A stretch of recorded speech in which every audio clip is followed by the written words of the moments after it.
Yo aprovecho y voy saludando. Buenas tardes a todos desde nuestro campus. Eh, Celeste, se está viendo mi pantalla, ¿verdad? Sí, profesor, lo estamos viendo. Perfecto. Vamos a dar un par de minutitos.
Buenas tardes nuevamente.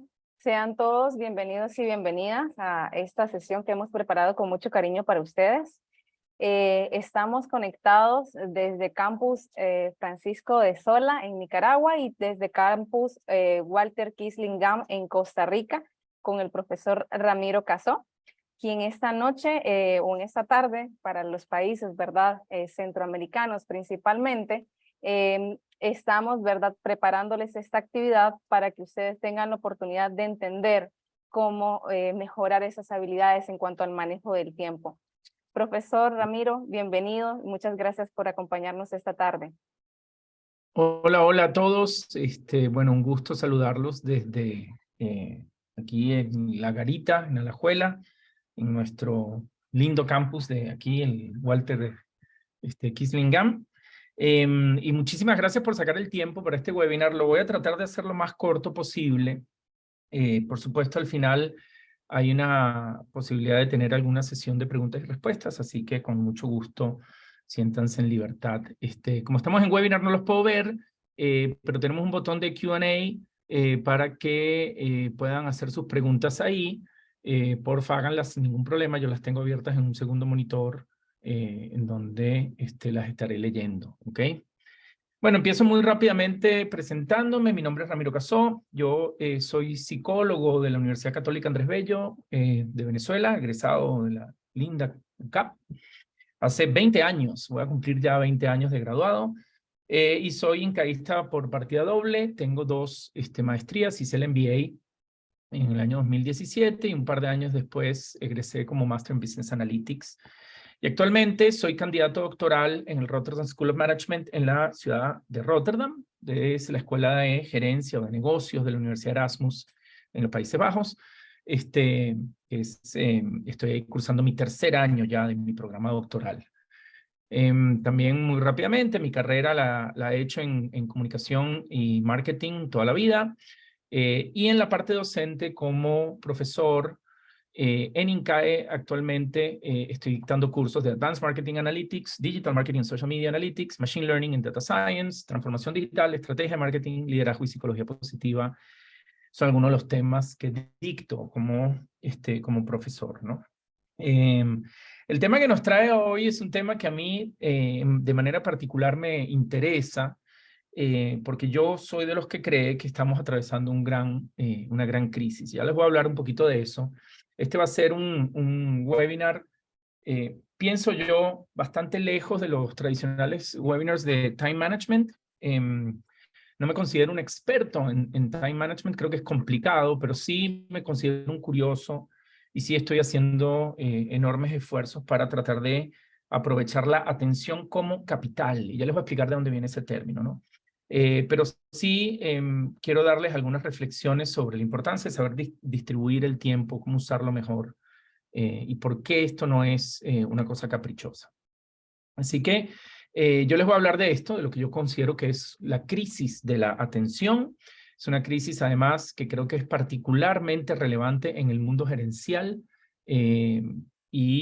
por lo tanto, también en el mundo académico. El enfoque que le estoy dando a este webinar es muchísimo más orientado a potenciales estudiantes, pero lo que vamos a ver aplica para todo el mundo. ¿Okay? Así que les voy a contar el plan para la sesión de hoy, que espero me tome unos 30, 35 minutos, quizá un poquito más, y después hacemos las preguntas, ¿sí? Lo primero es responder, bueno, ¿cuál crisis? ¿No? Ustedes me pueden decir, ¿cómo es esto, Ramiro? Que tenemos una crisis. Pues tenemos una crisis severa. Después, además de convencerlos de que es una crisis, les tengo que convencer de que es una crisis que nos interesa o nos atañe a todos. Y después de haberlos asustado un buen rato, voy a hablarles de qué podemos hacer al respecto. ¿Okay? Esa es mi intención con esto. Ok, entonces empecemos. Primera parte. ¿Cuál crisis tenemos ahorita? Y los que han entrado a alguna sesión conmigo recordarán a este señor que están viendo en pantalla se llama Herbert Simon. Herbert Simon es un economista, fue un economista del siglo XX importantísimo, un economista además que fue de los que coqueteó en primera instancia uno de los primeros en coquetear con la psicología, entonces le tengo un cariño particular. Y él tiene una cita tomada de una intervención que hizo en una conferencia que a mí me fascina, y cuando la leí me voló la cabeza en pedazos, y me parece que es una buena manera de empezar este webinar. Él decía, en un mundo que es rico en información, la riqueza de esta significa una escasez de algo más, la escasez de lo que sea que consume la información. Lo que consume la información es bastante obvio, ¿sí? Es bastante obvio. Consume la atención de sus receptores. Por lo tanto, la riqueza en información genera pobreza de atención y la necesidad de asignar esa atención eficientemente entre las distintas o las abundantes fuentes de información que pueden consumirla. A mí esto me parece un insight potentísimo, ¿no? Una visión obviamente muy centrada en la economía, pero tiene toda la razón del mundo, ¿sí? Algo que es rico, que es abundante y que consume recursos, al ser abundante, genera escasez de aquello que consume.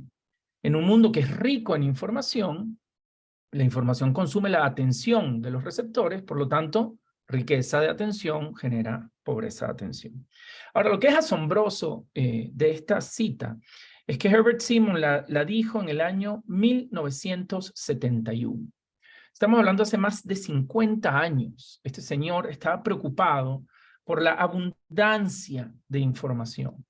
Y yo siempre bromeo en mis clases cuando hablo de esto y en las conferencias que doy, diciendo, ¿ustedes se imaginan qué pensaría Herbert Simon de TikTok? ¿O qué pensaría Herbert Simon de Instagram? ¿Sí?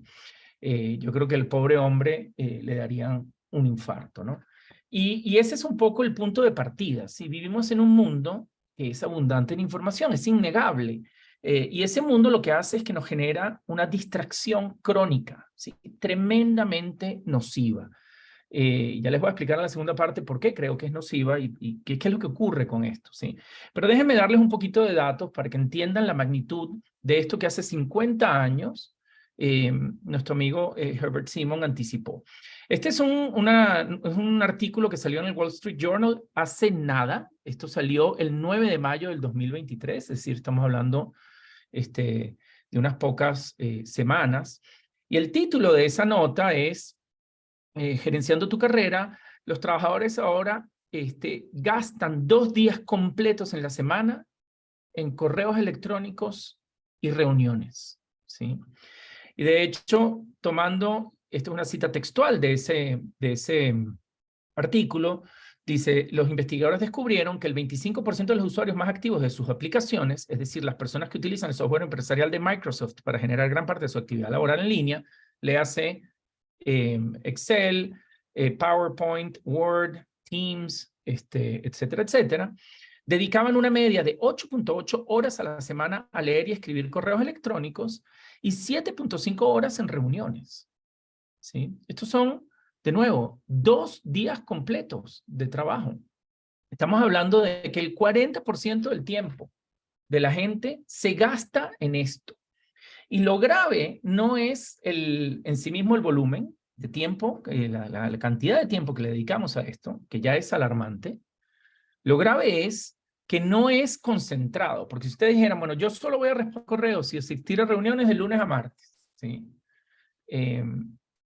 Uno podría decir, bueno, está bien, y los otros 3 días los dedicas a otras cosas. Pero la realidad es que este 40% está fragmentado en todo el día, ¿no?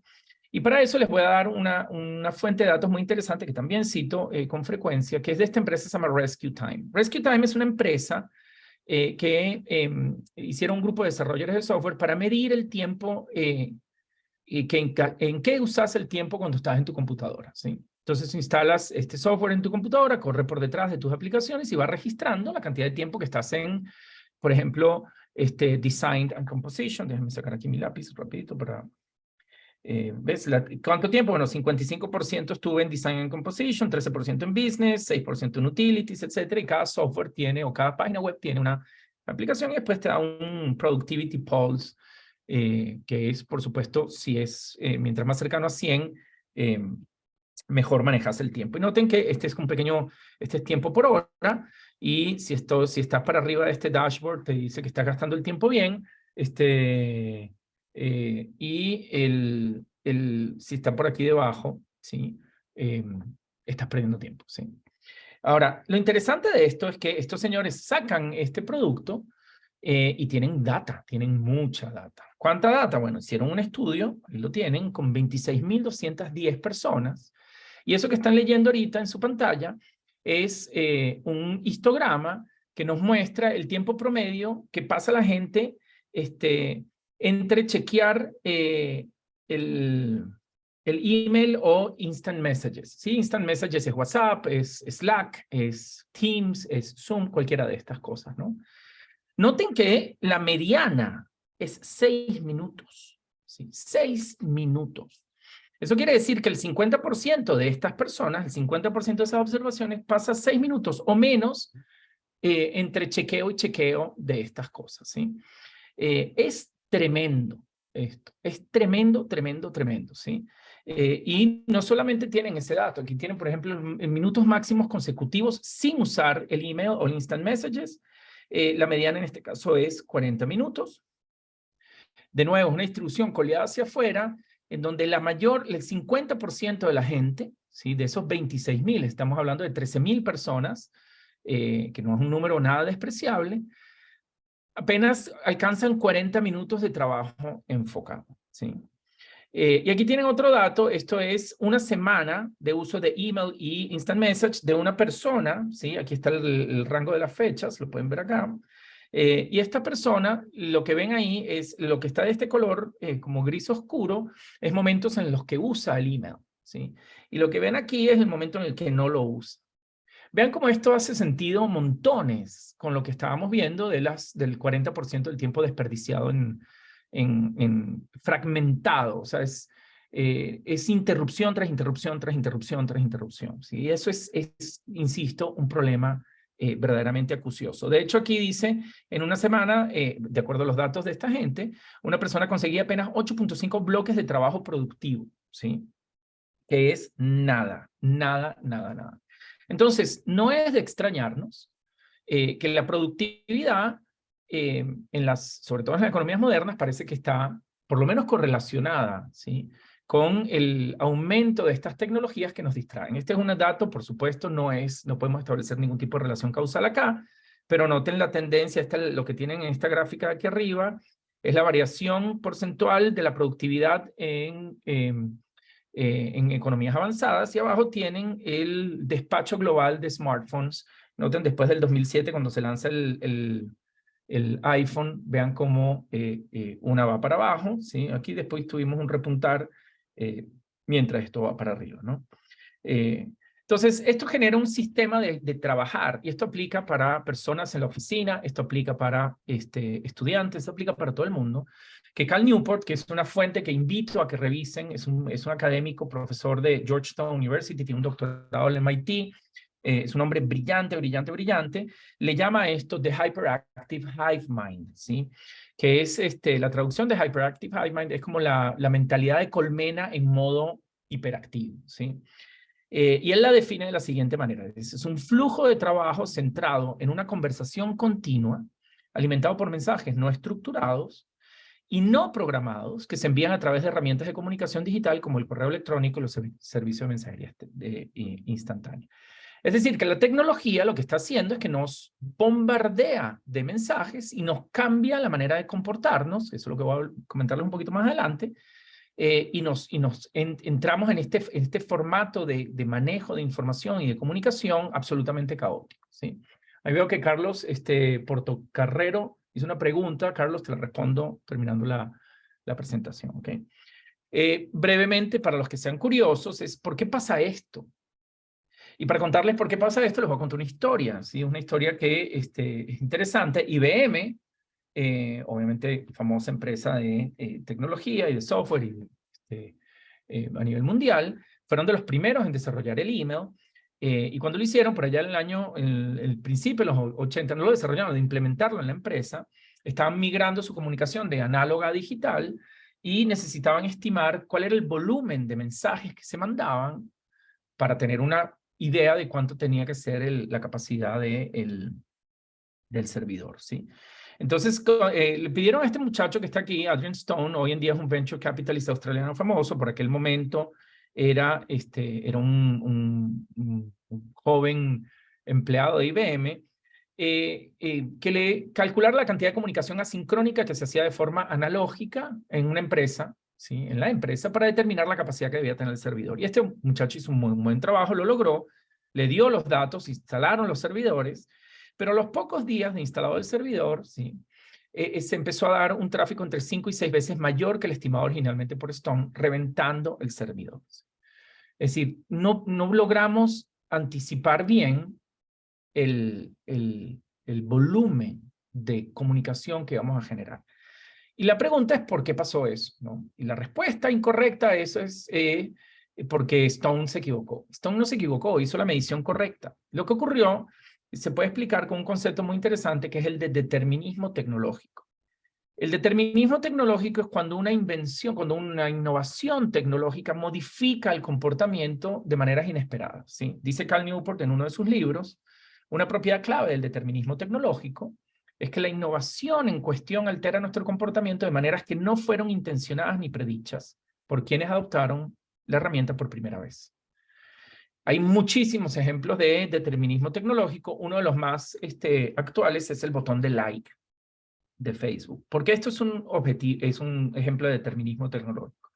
Bueno, yo no sé si ustedes saben que este botón se saca para solucionar un problema de clutter, de ruido en los muros de Facebook, porque si Celeste ponía, estoy viendo el webinar de Ramiro, qué cool, en Facebook, y la gente decía, hey, qué bueno, qué bueno, qué bueno, la gente redactaba qué bueno, qué bueno, qué bueno en el post de Celeste, y se lo ensuciaba todo, se llenaba como cuando la gente le da reply all a los correos, ¿verdad?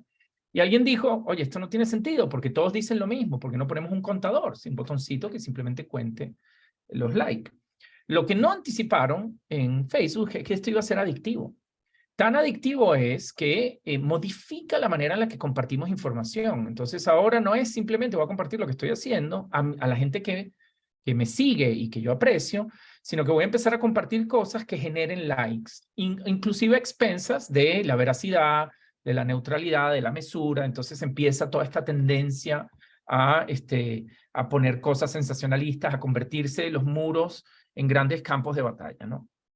Y ese es un ejemplo. Ellos no esperaban que eso pasara. En el caso de ellos, los benefició en algún sentido porque hizo que la gente se quedara adicta a esto. Y no digo Facebook por poner un ejemplo, después rápidamente todos copiaron un formato parecido, sino porque cambió nuestra conducta de una manera en la que no se anticipó. Bueno, lo mismo pasa con la comunicación asincrónica digital. El volumen de correos se amplió de manera exorbitante porque el costo de mandar un correo era absolutamente cercano a cero. Entonces todo el mundo mandaba correos para cualquier cosa. Y estoy poniendo el correo como un ejemplo, pero lo mismo nos pasa con WhatsApp, lo mismo lo pasa con un montón de cosas. Es decir, la capacidad de comunicarnos de forma sincrónica a bajo costo nos hizo cambiar de forma drástica nuestros comportamientos. Y el ejemplo perfecto de esto es WhatsApp también, ¿verdad? WhatsApp nos ha generado una dinámica de comunicación muy nociva. Una de ellas es la expectativa de que la gente te tiene que responder todo el tiempo apenas te mandan un mensaje. Cosa que nuestros padres y nuestros abuelos no hacían nunca. Si hay momentos que yo no te puedo atender, pues estoy ocupado. Pero hoy en día, ¿sí? No hay nada peor que dejar a alguien en visto, ¿sí? Esto puede generar grandes problemas. ¿Por qué? Porque la tecnología, como es barata y te lo estoy mandando y te lo estoy mandando ya, yo tengo en mi cabeza la expectativa de que me tienes que responder ya inmediatamente. Y no solamente tengo yo el que emite el mensaje, esa expectativa, el que lo recibe también, y ya vamos a ver por qué eso genera un problema, ¿no? Esa es la primera, esa es la crisis. Yo espero haberlos convencido de que estamos sumergidos en una crisis. Ahora, lo segundo que quiero preguntarles es, bueno, Ramiro, ¿y esto por qué? ¿Por qué tiene que importarnos? ¿Sí? Y esto tiene dos razones. La principal de todas, la principal, es que nuestro cerebro no puede manejar tanta información. No puede. Punto. ¿Sí?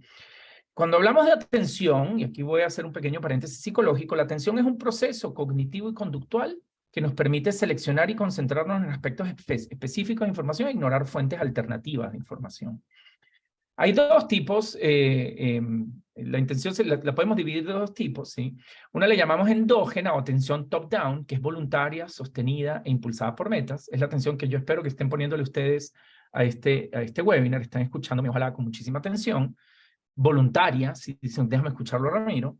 Pero hay otra que se llama exógena, que es una atención bottom-up. Bottom-up viene de abajo hacia arriba, de los estímulos hacia nuestro cerebro, que es pasiva, es temporal y automática, ¿sí? Es decir, que si ahora se me cae a mí una jarra de cristal o una bandeja de aluminio y hace un ruido estruendoso, mi atención no puede ignorar ese estímulo, ¿sí? Esas características de la atención son importantes. Si la primera puede ser ignorada, está afectada por las expectativas. Oye, esto me debe interesar. Está afectada por la carga cognitiva. Si me está hablando una persona, no puedo prestar atención a lo que está diciendo Ramiro. Se desarrolla gradualmente. Yo necesito tiempo para concentrarme, ¿sí? Tiempo. Mientras que la exógena no la puedo ignorar. No importa lo que yo esté haciendo, no está afectada por la saliencia de los estímulos. Mientras más brillante y ruidoso, más inevitable es el desvío de la atención. No importa qué tan concentrado esté en lo que esté en la tarea, si algo estalla, yo voy a voltear a tratar hacia la fuente del estallido. Se desarrolla rápidamente. Yo no necesito, porque si no, imagínense, moriríamos atropellados a cada rato. Y otra característica es que es bifásica. Si se prende y se apaga, nuestro organismo está diseñado para escanear los distintos estímulos del ambiente, ¿sí? Piensen en un perro. Si les gustan los perros, tienen sus mascotas y los ven, ponen esas caritas así, con las orejitas así como paradas, cuando están atendiendo a algo, ¿sí? Y lo importante, ¿sí?, es que en nuestro día a día hay múltiples demandas por nuestra atención que son internas y externas, ¿sí? Y lo que pasa es que la orientación de esa atención es una competencia perpetua. Y por eso les estaba hablando al principio de la crisis, ¿verdad? Ahora, yo sé que muchos de ustedes estarán pensando en este momento, bueno, Ramiro, eso para mí no es ningún problema porque yo soy multitasker. Y vean, aquí voy con quizá uno de los mensajes más importantes de todos, ¿sí? El multitasking no existe, ni siquiera en las damas, que suelen preciarse de sus capacidades de multitasking. No existe. El multitasking tiene dos problemas, ¿sí? Dos problemas importantes. El primero es una cosa que se llama el residuo de atención. Cuando uno cambia de una tarea A una tarea B, tu atención no necesariamente te sigue. Hay un residuo de tu atención que se queda pegado pensando en la tarea original. Este residuo es particularmente pegajoso si la tarea A no tiene límites y es de baja intensidad. Aún cuando ya hayas terminado la tarea A, tu atención queda dividida por un tiempo. Hay enormes cantidades de evidencia que muestra esto. Si yo pongo a la gente a hacer una tarea, hacer dos tareas, comillas, en paralelo, el performance de la tarea sufre en tiempos, por ejemplo, o en calidad de la respuesta, porque tu cerebro tiene que estar saltando de una a otra. Y cuando paso de la tarea A a la B, hay un pedacito de la A que se me queda pegado, y entonces tengo que concentrarme para pensar en la B, ¿sí? En palabras de este profesor Clifford Nass, que era de Stanford, falleció, entiendo, lamentablemente, él decía, la gente que hace multitask no puede filtrar lo irrelevante, no pueden manejar su memoria de trabajo, están crónicamente distraídos, activan grandes partes de su cerebro que son irrelevantes para la tarea en la que están trabajando, son básicamente desastres mentales, ¿sí? Porque la atención, nuestro cerebro activa esquemas cognitivos. Cuando yo voy a trabajar en algo, yo tengo en mi cabeza, bueno, voy a trabajar en el reporte financiero o voy a estudiar para el examen, entonces yo necesito que mi cerebro tenga accesible todo lo relativo al examen. Si yo empiezo a meter cosas ahí, es como tener un escritorio lleno de papeles y estoy sacando un papel y otro y buscando a ver qué hago. ¿Okay? Entonces, esa es la primera razón y principal por la que el multitasking no existe. Y la segunda es que somos seres sociales. Entonces a nosotros nos genera una ansiedad social tremenda no responderle a alguien. Y como además se ha generado por determinismo tecnológico esta enorme cambio de expectativas de que si yo le mando a Celeste algo, Celeste me tiene que responder inmediatamente. Que Celeste tenga un mensaje mío sin leer le fastidia. Una cosa que decía el otro día en clase, a los jefes no manden correos los fines de semana. Aunque el correo diga, tranquila, lo lees el lunes. Hay un pedazo de tu cerebro que va a estar, ¿y qué dijo el jefe? ¿Qué será? Yo no lo he leído, ¿y será que es un problema? Y voy a llegar el lunes, ¿y cómo hago? Pero yo estoy en la playa. No hagan eso, ¿sí? Eso fastidia, eso es tremendamente nocivo. Hay un montón de evidencia de esto. Papers como este que están viendo ahí, que dice The Extended Eye Self, el impacto del iPhone Separation, el impacto de la separación del iPhone en cognición, emoción y fisiología. Nos cambia hasta el cuerpo, ¿sí? El tener notificaciones en el teléfono nos perturba, no nos deja concentrarnos. Entonces, en definitiva, estimados oyentes de este webinar, el multitasking no existe. Si es un mito, elimínenlo para siempre. Esa es la primera razón por la que esta crisis de la atención nos debe importar. La segunda razón, muy importante, tiene que ver otra vez con Cal Newport. Él dice en su libro Deep Work que hay dos habilidades claves en las economías modernas. La primera es la habilidad para dominar rápido cosas difíciles, porque el mundo se nos hace más complejo y los profesionales se nos exigen hacer cosas que antes no hacíamos. Ahora les voy a dar un ejemplo. Y además, la segunda habilidad es poder producir a nivel elite, en términos de calidad y velocidad. Si usted no tiene estas dos habilidades, se queda fuera del mercado, más temprano que tarde.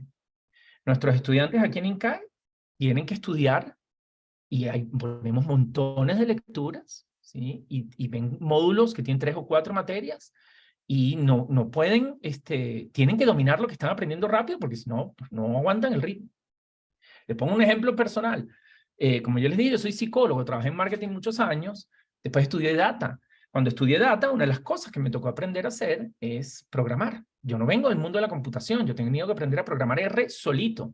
Ahorita vino ChatGPT y me echó un empujón positivo, pero esto es un task, es el ejemplo perfecto de lo que decía Cal Newport. Yo tengo habilidad a aprender a dominar cosas difíciles de manera rápida. Porque si yo seguía como gerente de marketing, si yo no sé de data, si yo no sé de programación, si yo no sé de estas cosas, va a venir un chiquito de 20 y pico de años y me quita el trabajo. Porque va a saber todo lo que yo sé de marketing, a lo mejor no con la experiencia, pero va a tener una cantidad de temas técnicos que él va a dominar. Y la única manera de desarrollar estas dos habilidades es haciendo lo que Cal Newport llama trabajo profundo. No hay otra, ¿sí?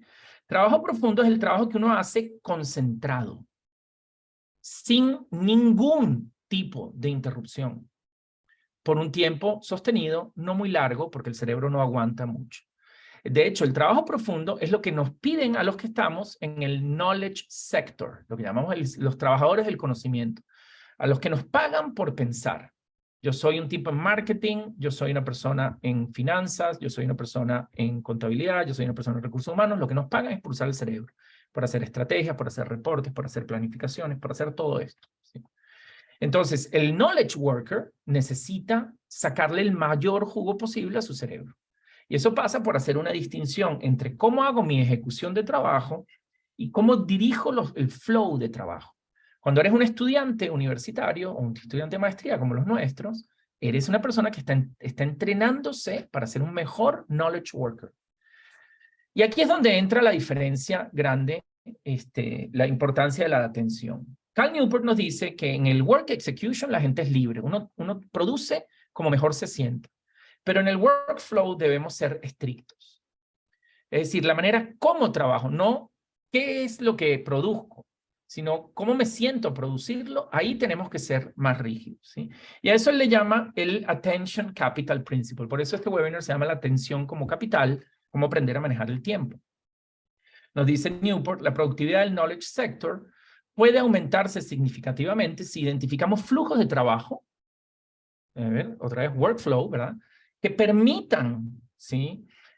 Optimizar la capacidad del cerebro humano de extraer valor de la información de forma sostenida. Y la única manera de hacer eso, estimados y estimadas, es minimizando cambios repentinos entre tareas y minimizar la sensación de saturación de comunicación. No hay otro camino, ¿ok? Entonces, la última pregunta que ustedes deben estar haciéndose ahorita es, bueno, Ramiro, lindísimo eso, ¿cómo lo hacemos? Así que voy a llegar a la tercera ya última parte de este webinar, que es el antídoto a esta crisis, ¿sí? ¿Qué tengo? ¿Cuál es el red pill? Y para eso lo que les voy a dar es una serie de consejos, ¿sí? Para lograr maximizar el capital de la atención con un énfasis en el mundo académico, ¿ok? Entonces, el primero es, dividan sus tareas en trabajo ligero y trabajo profundo. No todo lo podemos hacer concentrado todo el tiempo. No podemos hacer trabajo concentrado cambiando a ver si nos mandaron un correo o si nos escribieron en WhatsApp cada 6 minutos. No se puede. Entonces hay que tener una filosofía de trabajo, ¿sí? Hay muchas filosofías de trabajo. Quizá una de las más radicales, para que entiendan a qué me refiero, le llaman la filosofía monástica. Que eso es que tú le dices a tu jefe, Celeste, usted quiere el reporte, adiós, me voy un mes y vuelvo con el reporte hecho, nadie me fastidia y me pierdo en una montaña. Por supuesto no podemos hacer eso. Algunos académicos hacen eso con el trabajo cuando hacen los famosos sabáticos, que se van a un sabático para trabajar en mi libro, para trabajar en lo que sea, pero los cotidianos no podemos hacerlo, los estudiantes ciertamente no pueden hacerlo. Entonces, la filosofía que a mí me gusta es la bimodal. Y la mejor manera de hacer filosofía bimodal es una cosa que define Cal Newport como time blocking. Time blocking es un sistema análogo de planificación del tiempo, de tu semana y de tu día, sobre todo de tu día, que es poderosa precisamente porque es muy simple. ¿En qué consiste el time blocking? Ustedes tendrán su plan de trabajo para la semana. Estas son las cosas que tengo que hacer. Antes de empezar la semana, el domingo en la noche, preferiblemente, ustedes agarran su calendario y definen bloques de tiempo asignados a tareas específicas, ¿sí? Lo hacen en papel. Lo que dice Cal Newport es que lo mejor es hacerlo en papel porque siempre hay imprevistos, tengo que cambiar, ¿no? Por ejemplo, aquí él tiene varias tareas. Por ejemplo, esta que está aquí, vamos a ponerla en color verdecito, es terminar el reporte, ¿sí? Tiene este pedazo aquí de tiempo libre y después algo se le atravesó, entonces ya todo lo que había planificado antes ya no le sirve y tiene que continuar aquí, hacer como un reschedule, ¿verdad? Y él va haciendo sus tareas hasta que aquí se le fregó esto porque se extendió un poquito más y terminó trabajando así. Lo importante del time blocking es justamente esa versatilidad que nos da para poder definir espacios específicos de tiempo en donde solo voy a hacer una cosa. Cero multitasking. No es como que, bueno, yo me voy a meter en el webinar mientras estoy terminando el reporte del que me pidió el jefe o mientras estoy estudiando para el examen de finanzas de mañana. Eso no sirve. Eso no es time blocking. Time blocking es una cosa a la vez. Single tasking, ¿verdad? Lo pueden hacer Cal Newport lo recomienda que lo hagan análogo, pero hay gente que lo hace en su calendario, por ejemplo. Este es un ejemplo, una semana con distintos bloques de tiempo. Fíjense que tiene varias cosas interesantes, ¿sí? Dice, yo solo respondo email en el primer bloque de la mañana, son 5 minutos, punto. Después de esos 5 minutos no respondo más mail hasta el final del día. Entonces él tiene 2 momentos en donde responde. Y yo sé que ya me van a empezar a preguntar, Ramiro, pero ¿cómo hacemos con los jefes necios, etcétera, etcétera, ¿verdad? Entonces es complicado, pero hay que hacerlo. Ya vamos a llegar al otro punto. Pero lo que me gusta de esto y a donde voy con la filosofía es que vean que aquí hay un montón de espacios de trabajo profundo. Trabajo profundo es un momento del día, bloques del día, en donde yo no dejo que me interrumpan bajo ninguna circunstancia, salvo, por supuesto, emergencias, pero me aíslo. Chao. Yo, por ejemplo, cuando estoy estudiando para el doctorado, tengo que hacerlo cuando tengo que leer papers. Entonces me meto en la biblioteca INCAE, en un cubículo donde nadie me consiga. Apago el teléfono o lo pongo en silencio total, lejos de mi vista, además, porque si lo veo y veo que se prende alguna cosa, entonces me distraigo, o la sola presencia del celular te distrae, y trato de leer durante 45 minutos, 1 hora, y después descanso. Muy importante los descansos, ¿verdad? Hay que darle descanso al cerebro, ya vamos a hablar un poquito de eso. Entonces, time blocking es potentísimo, es simple, tonto. Ustedes dirán, Ramiro, pero qué cosa más tonta nos estás diciendo. Sí, pero nadie la hace. Porque todos creemos que podemos hacer multitask. Y cuando hacemos multitask, estamos dañando nuestro cerebro, ¿sí? Entonces, hacer time blocking permite identificar prioridades, conocer con más precisión el tiempo que te toma hacer las cosas, y muchísimo más importante aún, enfocarte, ¿sí? Enfocarte. ¿Cómo aplica esto para la academia? Bueno, hay que definir esa filosofía de profundidad. ¿En qué momento te sirve trabajar, estudiar mejor enfocado? ¿En qué momento no te sirve? Respetar tu tiempo, ¿sí? Sé celoso de ese tiempo y hacer time blocking. ¿Sí? Empiecen a hacerlo y verán que funciona. Voy a romper un poco las reglas. ¿Dónde está? Había alguien que me preguntó del time block. ¿Podemos limitar el uso de WhatsApp o otra herramienta tipo?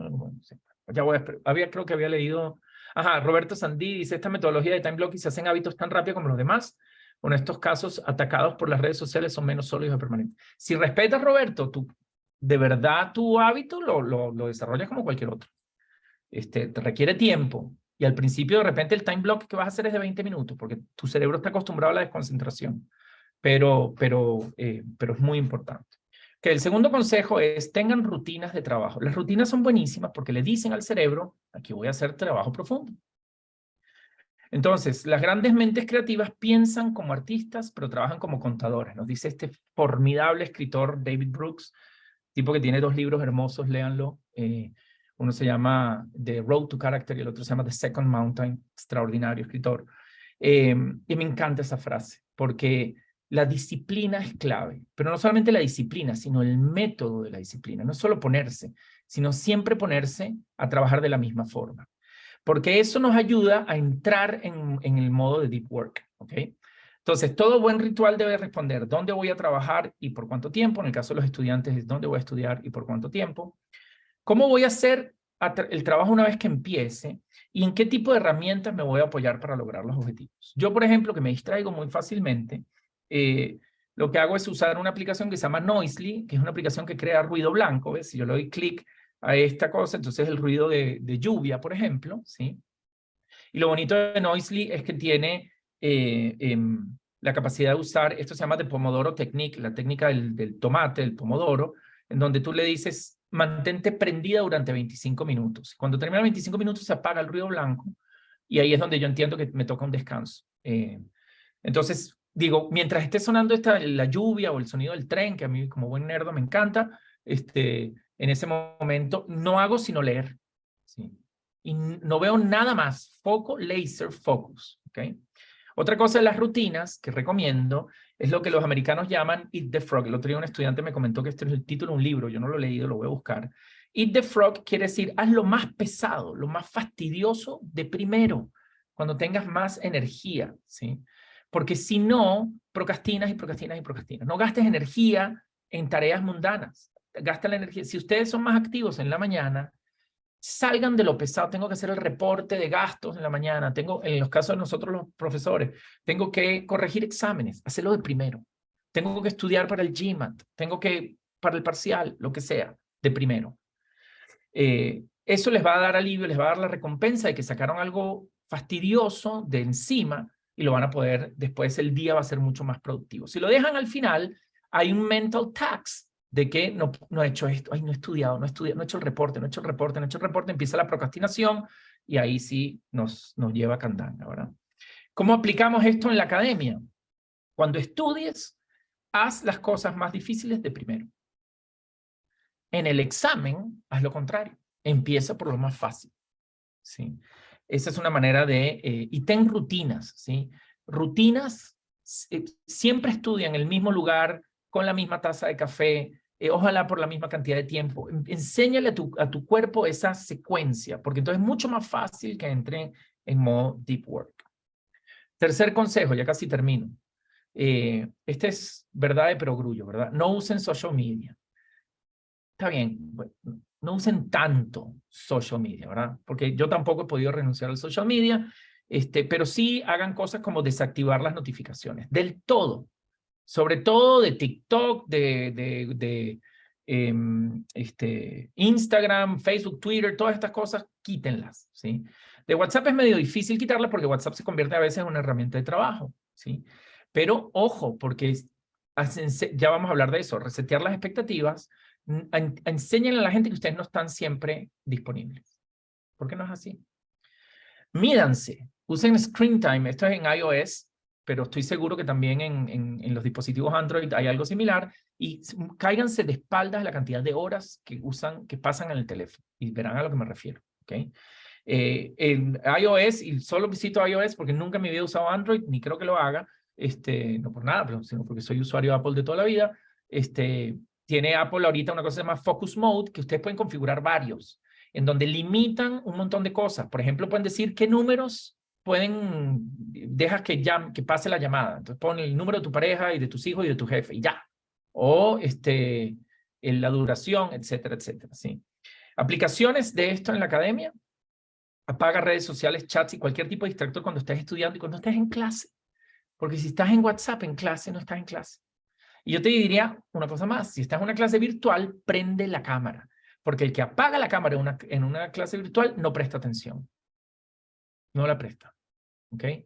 Mario Jiménez dice, ¿cuál era el segundo punto de multitasking? El primero era residuo de la atención y el segundo es ansiedad social, Mario. ¿Ok? Cuarto, penúltimo, no menosprecies el descanso. El descanso tiene mala prensa porque hemos creado una cultura tóxica donde el mejor empleado o el mejor estudiante es el que te estudia de forma incansable. Eso es falso.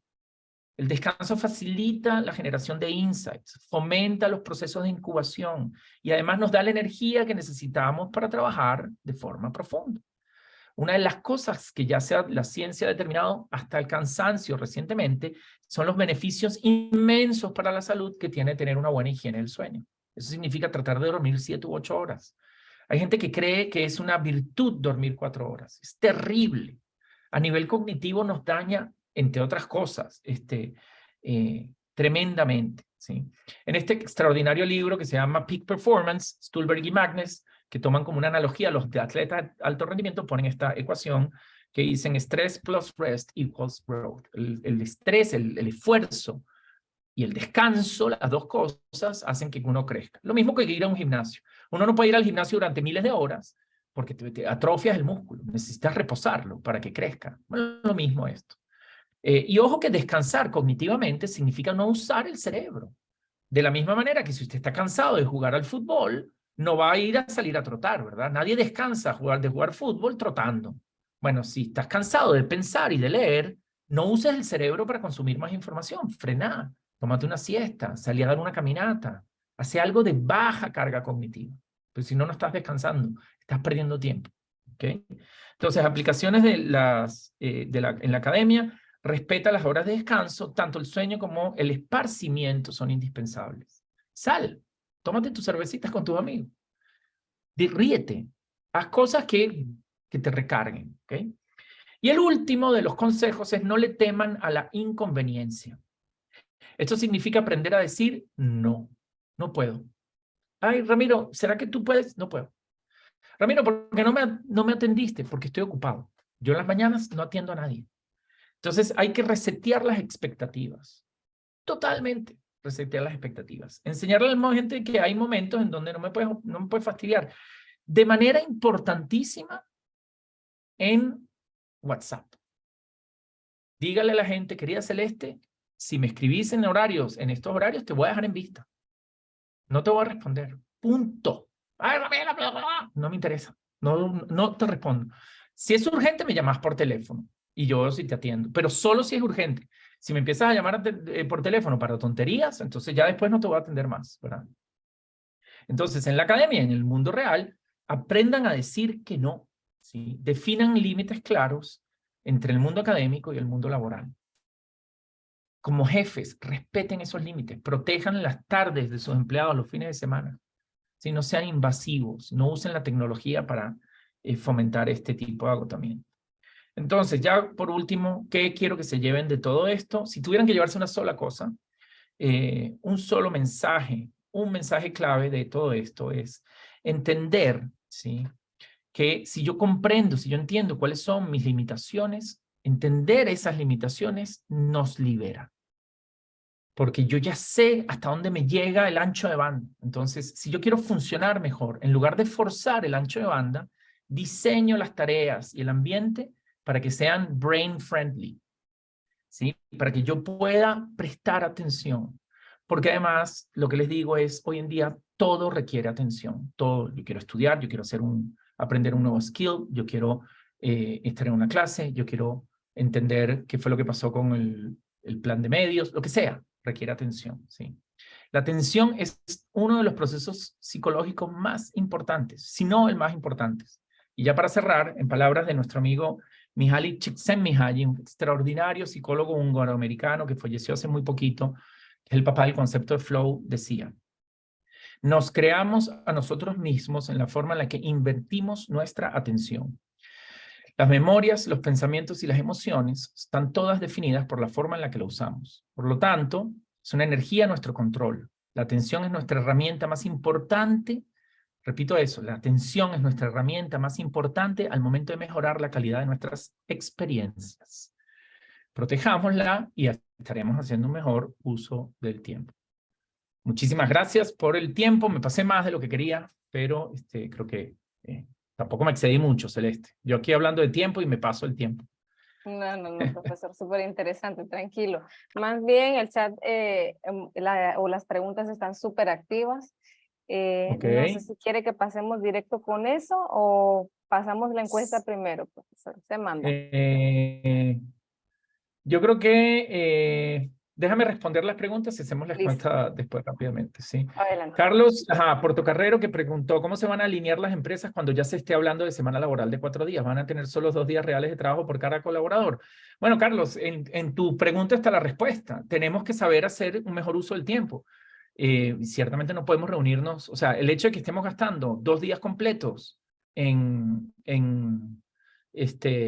esto nos hace poco eficientes. Entonces, pero si yo respeto, si yo evito que la gente haga multitasking, posiblemente 4 días sean suficientes. Casi seguro, te diría. Paula Giraldo dice, ¿pueden enviárnosla, por favor? Para verles varias veces, súper importante. No sé si se puede enviar, me parece que no, pero eso es con Celeste. ¿Cómo podemos limitar el uso de WhatsApp u otras herramientas de este tipo para la comunicación laboral formal? Con reglas, protocolos. María Núñez pregunta. Es muy claro, porque creemos que las cosas son urgentes, pero en el fondo, María, no son tan urgentes. Entonces tú puedes poner un protocolo.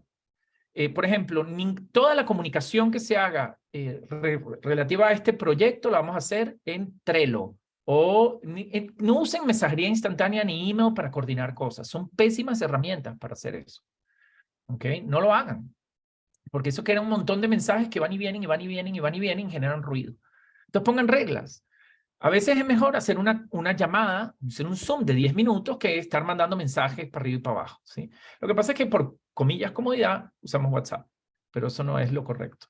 Entonces hay que poner reglas, protocolos, ¿sí?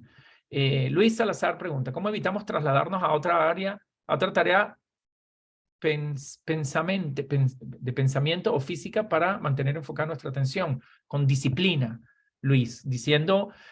También sean realistas. No es que ustedes van a estar ahora inaccesibles para la gente, ¿verdad? Lo que tienen que decir es, mira, yo de 8 de la mañana a 10 de la mañana, I'm out. Nada pasa. Es que nada pasa. Es mucha mala suerte que todo te ocurra en el momento en el que estás ocupado. Entonces, define eso y la gente se acostumbra. Si tú tienes la... Dice, no, a Ramiro no puedes llamar. ¿Qué? Miércoles 9 de la mañana. No, él está en modo doctorado. Espérate mediodía. No te va a responder. No, es que es una emergencia. Bueno, si es una emergencia, llámalo por teléfono, pero fuera de eso no lo molestes. Y la gente se ajusta de verdad. Mario Jiménez, ya te respondí cuál era el punto 2 de multitasking. Si querés, Celeste, yo no sé si tú puedes marcarlas como respondidas, las preguntas. Así no... a Roberto Sandí también le respondí. Braulio Gómez dice, hola Ricardo. Ricardo debe ser yo. Ramiro, Ricardo no soy Ricardo. Hago mucho de lo que nos comentas y que no debemos hacer. Gracias, lo programaré por horas laborales. Desafortunadamente o afortunadamente, Pienso que el negocio, allá va, que se me está moviendo el... Pienso que el negocio casi siempre como CEO, programé a mí mismas de mejor forma. Tengo demasiado tiempo porque el nido ya está vacío, gracias. Bueno, qué dichoso Braulio que está con el nido vacío. Disciplínate con eso. Tus jefes, tus subordinados te van a amar si tú eres respetuoso con eso. ¿Okay? Y enséñales a ellos a ser respetuosos con tu tiempo también, ¿verdad? Joana Díaz del Valle, ¿puedes profundizar? Me pide sobre los efectos del multitasking. Por supuesto. El primero, Joana, el más importante es lo de residuo de atención. ¿Sí? Residuo de atención es que si yo salto una tarea a otra tarea, ¿sí? Hay un pedacito cognitivo de esa tarea que se queda. Es como cuando a uno le cuentan un chisme, ¿verdad? Y entonces te vienen y te cuentan, uy, no sabes lo que le pasó a Celeste. Ay, ya va, que estoy terminando el mail, pero hay un pedazo de tu cerebro que está, ay, ¿qué será lo que le pasó a Celeste, verdad? Eso es lo que nos pasa con todo, ¿sí? Sobre todo cuando las tareas son así de baja intensidad y que no tienen un fin determinado. Entonces es terrible. Tiene, uy, no le respondí a esto. Bueno, déjame responderle a este, pero, ay, ya va, que tengo la llamada en Zoom. Entonces estoy en Zoom, pero estoy viendo el reporte. No, ahí tu cerebro no puede con eso. Piensen que, ¿por qué bajamos el volumen de la radio cuando estamos llegando a un sitio que no conocemos, una dirección que no conocemos? Porque necesitamos todo el ancho de banda del cerebro. Y nuestro cerebrito no puede hacer dos cosas a la misma vez. No puede. Ninguno. Ni el de ustedes, ni el de Einstein, ni el de Messi. Bueno, el de Messi quizá, pero fuera de ese ya nadie más, ¿verdad? ¿Qué pasa en caso de una persona no es 100% knowledge worker? Cuando no eres knowledge worker, lo interesante de esa pregunta, Diego, es que si estás haciendo trabajo físico, uno no puede hacer físicamente dos cosas a la misma vez. ¿Sí? Muy difícil. Tú no puedes estar reparando una máquina y escribiendo y reparando la otra. Haces primero una y haces después otra. Entonces, el multitasking físico es más difícil. Eso por un lado. Y lo otro es, cuando estés haciendo trabajo de knowledge worker, Diego, concéntrate. Eso es importantísimo. Erika Carvajal nos dice, ¿cuánto tiempo el cerebro le rinde de concentración o varía de persona a persona? Es una extraordinaria pregunta, Erika. Eso lo vas entrenando poco a poco, pero no más de 1 hora y 20. 1 hora y 20, 2 horas te diría que eres un maratonista mental. Si estás en trabajo profundo, serio, ¿verdad? Sí. Pero tú te vas a dar cuenta porque lo que pasa con el cerebro cuando se cansa es que empieza a desenfocarse, él solito. Yo estoy leyendo un paper académico, hay días que estoy, pero así en modo cubito magi, como dicen en Costa Rica, y hay días donde tengo que leer 6 veces el mismo párrafo porque digo, ¿qué leí? No entendí qué leí. Entonces tu mismo cerebro te da te da señales. Respétalo. Cuando veas que tu cerebro no puede más, salite. Dice, descansa, pero descansa. No es que te metes a Instagram, ¿verdad? Es descansar. ¿Ok? Cristina Sainz, hola, ¿cómo se hace cuando el torbellino que sí o sí hay que atenderlo? Ese torbellino trata de planificarlo, Cristina. Ese es un time block de shallow work, de trabajo liviano, ligero. En ese trabajo, si quieres ser multitasking, porque no requiere demasiada concentración. Ojo que yo no estoy diciendo que todo el trabajo es trabajo profundo. No estoy diciendo eso. Lo que estoy diciendo es que yo tengo que dejar bloques de trabajo profundo y bloques de trabajo ligero. Ese era el primer consejo. Entonces, trata de programar los torbellinos, para seguir con tu metáfora. ¿Sí? Entonces, ¿sabes qué? Voy a dedicar un día, por ejemplo, los profesores, una cosa que hacemos es tener office hours. Si yo quiero responder, los estudiantes pueden tener consultas sobre un trabajo o sobre el examen, pero yo no dejo que los estudiantes me escriban a cualquier hora para retroalimentación. Lo que debería hacer es, mira, yo voy a estar en mi oficina martes y jueves de 2 a 6 de la tarde. Aquí hay una lista para que se apunten y entonces ese es el momento donde yo estoy haciendo el trabajo. Fuera de eso, pero hago solo eso, ¿verdad? Entonces, planifica los torbellinos en la medida de lo posible. Por eso es que time blocking también, Cristina, viste que hay momentos donde, bueno, esto yo dije que iba a tardar 1 hora, tardé 1 hora y media. Bueno, pasa, pero trata de respetarlo lo más que puedas, ¿ok? Veo que el tiempo enfocado que mostraste habla de 2 horas y luego 15 minutos de descanso, pero la técnica Pomodoro recomienda 5 minutos de descanso por cada 25. Depende de cada quien. Yo creo que yo hago la Pomodoro más. Este es un participante anónimo.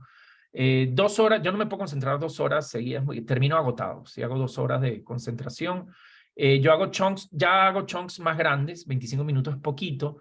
Entonces trato de hacer 45-15 o 50-10, por ejemplo, en bloques de horas. Entonces 50 minutos de trabajo muy enfocado, 10 de descanso. Y en lo que hago de descanso me tomo un café, salgo, si estoy en el campus camino, el campus nuestro es una belleza, entonces ayuda a refrescarse. Braulio, me dijo Ricardo otra vez, Braulio, mi nombre no es Ricardo, es Ramiro. Algo que me ayuda es que no tengo y no uso redes sociales. Bueno, eres un sabio, Braulio. Siento que es pérdida de tiempo, claro, soy un baby boomer. Saludos, excelente presentación. Muchas gracias, Braulio. María Isabel dice, pero puedes prestar atención con la cámara apagada. Hay una técnica de estudio que es con ojos cerrados y solo escuchando. Sí, pero el que apaga la cámara es para quitarse el contrato social de prestar atención y casi todos se ponen a tontear. Sí se puede, por supuesto, pero no lo que muestran los estudios y lo ve uno en la experiencia es que la gente se desenfoca. El ejercicio es parte de todo el proceso de deep work. El ejercicio de hacer ejercicio físico ayuda mucho a tener deep work, sin duda. Excelente sesión y buenos consejos. Y qué importante que se difundan las organizaciones, ya que muchos... Gracias, Fred. Erika Carvajal, ¿ver redes sociales genera carga cognitiva o uno sería... o ver una serie, por ejemplo? No, pero sí te genera residuo atencional. Entonces es mejor no descanses viendo redes sociales. Mi recomendación. Deja las redes sociales para la noche.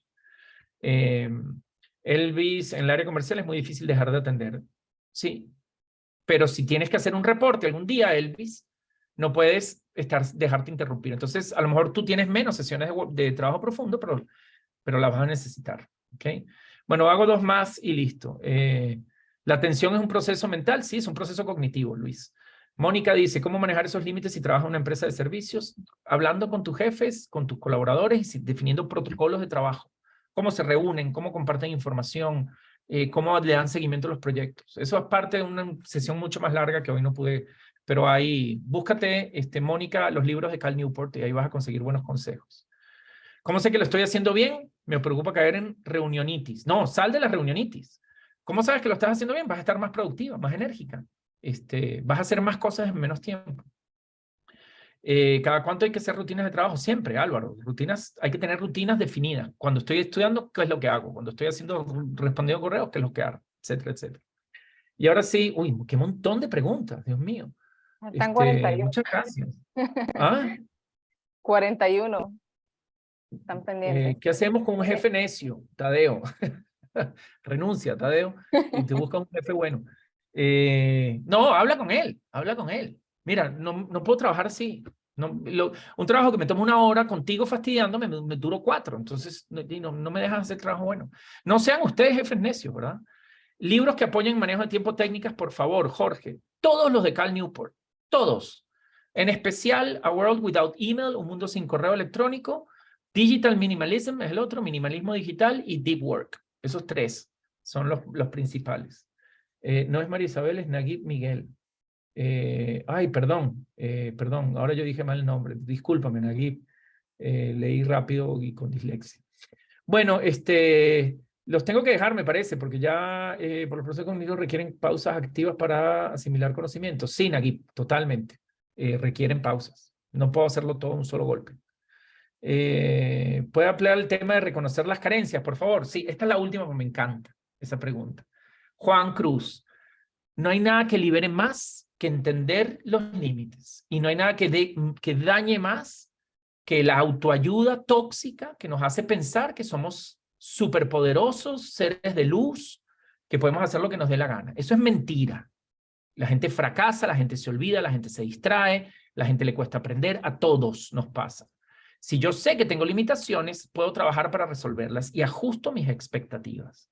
Si yo pienso que puedo hacerlo todo, si yo puedo que puedo aprender una cosa sentándome y concentrarme 8 horas, lo que va a ocurrir es, primero, que no lo voy a lograr y segundo, me frustro. Y me frustro y me deprimo en muchos casos porque tengo la expectativa de que puedo hacerlo. Entonces, cualquiera que les diga a ustedes que son seres de luz, huyan corriendo. Yo sé que es muy lindo pensar que somos seres de luz, pero no somos seres de luz. Somos gente con limitaciones, con errores, con dificultades, con un sistema cognitivo limitado. Todos, ustedes y yo y todo el mundo. Si eso es así, ¿cómo hago para poder... es como decir, yo quiero correr tan rápido como un chita. No puedes, hermano. Usted quiere correr rápido.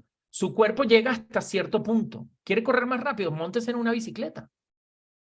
Ah, bueno, si me monto en la bicicleta sí voy rápido. Bueno, listo. Es lo mismo. Yo quiero pensar y hacer todo. No puedes. No puedes. Sí, es así, la evolución.